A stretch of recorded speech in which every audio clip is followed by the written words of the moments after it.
யாத்திராகம் 4:31 வாசிங்க. 1 16 26 27 வாசிங்க. யாத்திராகம் 4:31 வாசிங்க. 2 ராஜாக்கள் 14 26 26 27. நம்மளோட உபத்திரத்தை பார்க்கிறார், கண்ணோக்கி பார்க்கிறார்.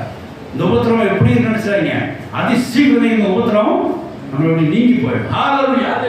அதிசயத்தை நீங்க போகுது, உபத்திரத்தை பற்றி கவலைப்படாதீங்க.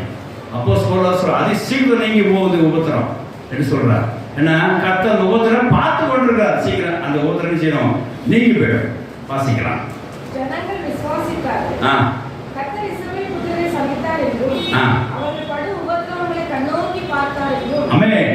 அவர்கள் படு உபத்திரவங்களை கர்த்தர் கண்ணோக்கி பார்த்தார் என்றும் கேட்டபொழுது தொழுது கொண்டார். ஹalleluya. முதல்ல மோசே ஆரோன் செய்த அதிசயத்தை நம்பல.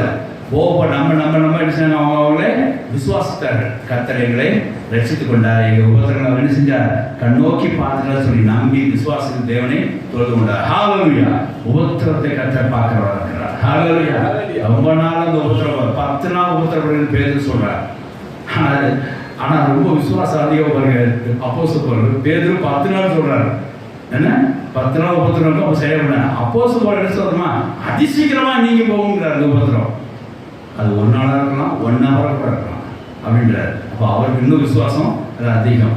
அப்போ பாருங்க, நம்ம அதிசீக்கிரம் நீங்க போகுது உபத்திரத்துக்கு நம்ம விஷயம் பயப்படணும். ஏன்னா அந்த சீக்கிரம் கர்த்தரால் பார்க்கப்பட்டிருக்கிறது. அந்த உபத்திரம் கர்த்தராலே பார்க்கப்பட்டிருக்கிறது, அது நீங்கி போயிடும். ஹalleluya.